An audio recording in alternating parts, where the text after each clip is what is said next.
There it goes. Good evening. Welcome home. My name is Daniel Brower. I use he, she, or they pronouns, and I am the transitional minister here at First Christian Church of Decatur.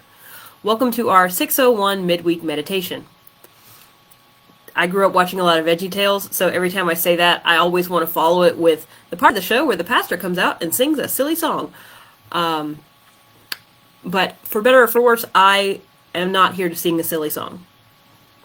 I know, sadness all around. What I am here to talk about is this upcoming Sunday. It is Palm Sunday. It is the part of the show where the church celebrates the entrance of Jesus into Jerusalem.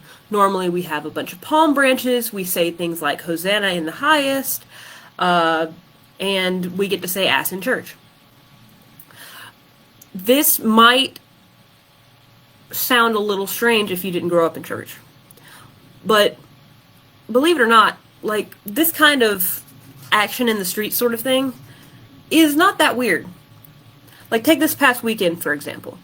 This past weekend, millions of people turned out across the nation and the world for the hands-off protests on April 5th. There were over 1,400 distinct protest events, all unified in voice, to tell those who would seek to destroy our democracy exactly what it sounds like: hands off. We want a better world than this, and we are prepared to show up and make it happen. I want to extend my thanks to all of those who were able to go out and support this critical mass action.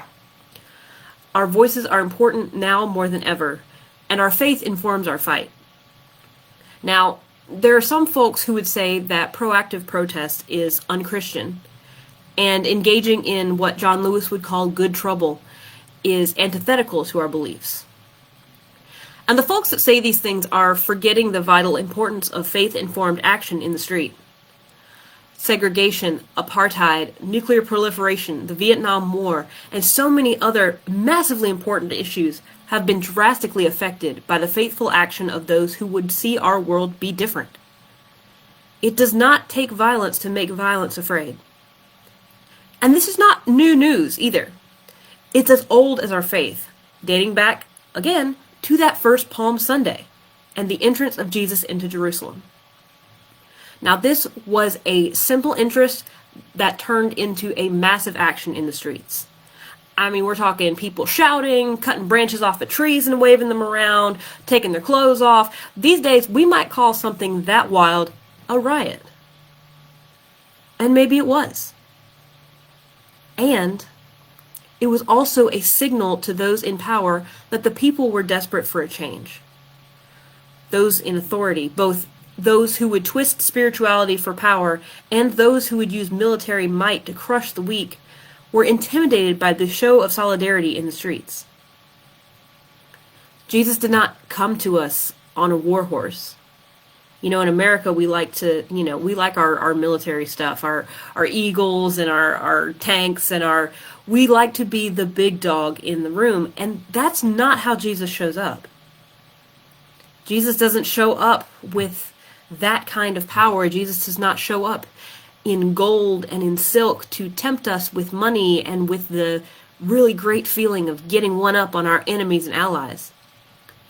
Instead, Jesus comes to us on a donkey, on a colt, the foal of an ass, as it says, in the same clothes that all the rest of the people were wearing, sharing meals with tax collectors and sex workers and other people that most folks didn't want to be around.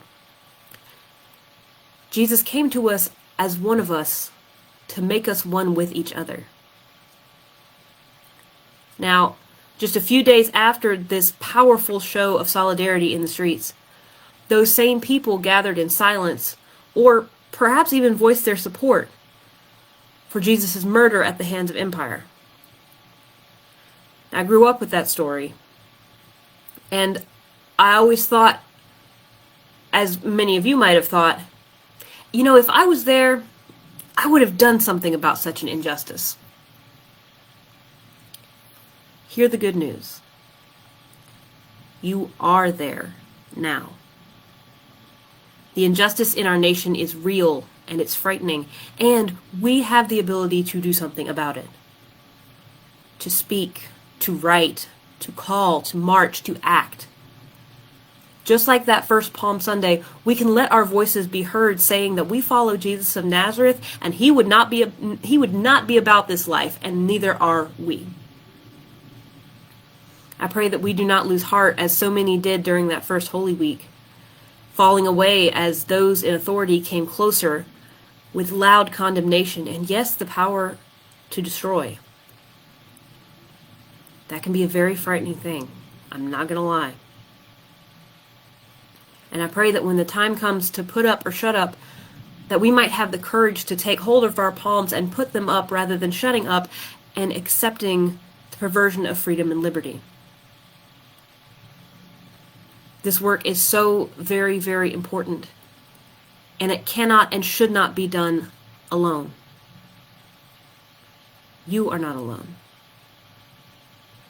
We have seen this in the vast numbers that have turned out in our streets, and if we are very fortunate, we have seen this in our communities of faith as well.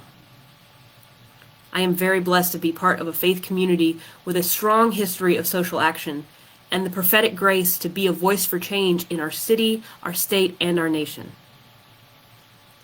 And if you would like to be a part of this beloved community, I invite you to join in with us.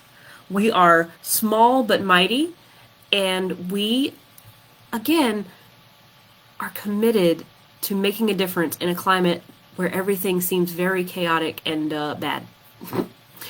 And there is always space for you here. The best way to link in is to join us on Sunday mornings. Our services are held every single Sunday, but pause, newsflash, this week is not going to be the same as usual. Please do not tune out at this point. I know y'all turn the broadcast off when I start talking about and this Sunday is no, this Sunday is going to be different.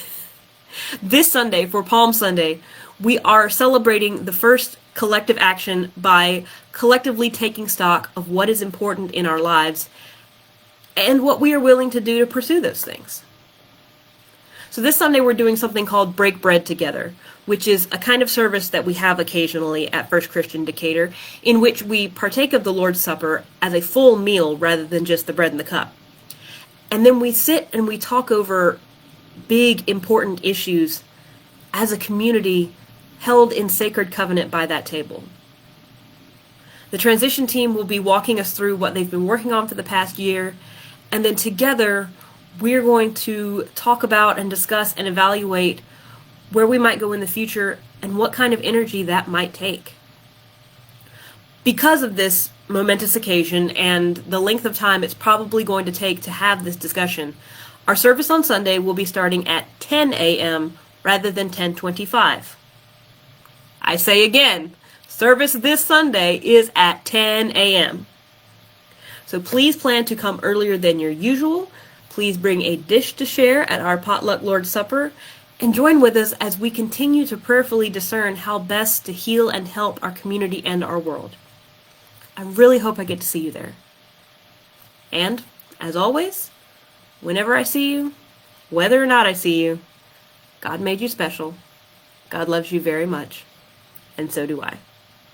Good night, everyone.